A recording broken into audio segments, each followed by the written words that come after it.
So top down. The reason you should look at the big picture is if you have little fishies in the coral, and this is a new metaphor for everyone that's familiar.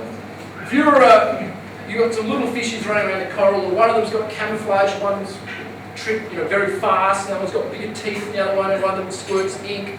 They've all got they've evolved to kind of cope with their immediate micro surroundings. Anyway, if you're looking at the big picture, you might have seen on the 27th of December, one of the fishes just swimming away. And then all the other fishes think, where are you going? You're only going to get a 4% yield. And he was swimming away from the Bikini Islands in the 50s, and it just got totally annihilated. So if you're looking at the big picture, it can be quite helpful. So 1829, Andrew Jackson got voted in. Prior to 1829, the old guard, the settlers were in control of America, and they had their old English, they were predominantly English, they had their old English way of doing things. 1829, Andrew Jackson was voted in. He was receiving his votes from the settlers.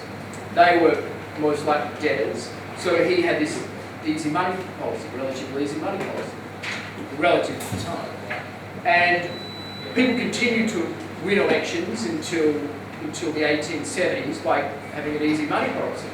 In 1869, both the Trans-American Railroad and the Suez Canal opened up in 1 year.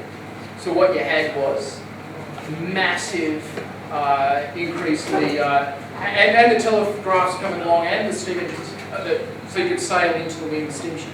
So what you got is a massive deflationary force across the world, keeping prices low, everyday low prices, or as James Grant likes to say, one of the greatest, progress.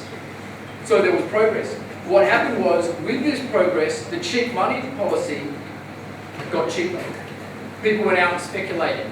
They bought property, predominantly property, and importantly, that was the necessary spike to reach a height where from there it fell into the Great Depression in the 1870s to 1890s. At the time it was called the Great Depression because they didn't get to rename it later on. It was pretty terrible. What you had was cheap money hitting massive, unacknowledged tailwinds in the macroeconomic world. Information flows expanded. The price of beef, the difference between the price of beef in London and Ohio went from threefold to virtually zero. So in 1868, if you wanted 100 tons of beef and you're in London, you'd write a letter to some guy in Buenos Aires, he'd tell you what the price was. And you'd have to wait for the wind to go right before you could get it.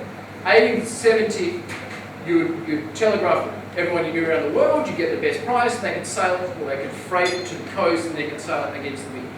Massive disinflation, which is what you got with the Chinese. 3 billion people crashing in from planet communism, getting onto planet capitalism. 3 billion people. You've got the internet. You've got the presence of cheap money. And the cheap money could remain cheap and get cheaper because nobody acknowledged these great forces. When they were acknowledged, Alan Greenspan did point out a few times that there was productivity. He thought this thing was forever, but at least he thought about it. Most people didn't acknowledge it at all. So what's happened is, January of 2007, rather than the Chinese supplying everyday lower and lower prices, export prices from China rose. Early warning sign. Who's looking at this stuff? And then what you've got is the tailwinds are slow, turning around and coming into headwinds. The massive effect of better information from the internet is dissipating, and then kind of in the history now of people realising that future, that rate of change was temporary.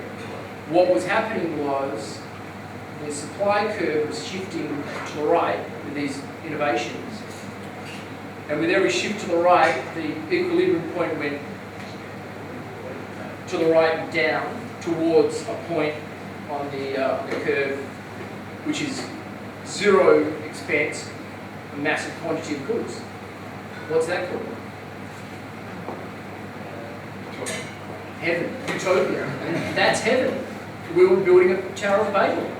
And like all Tower of Babels, it didn't reach the intended destination.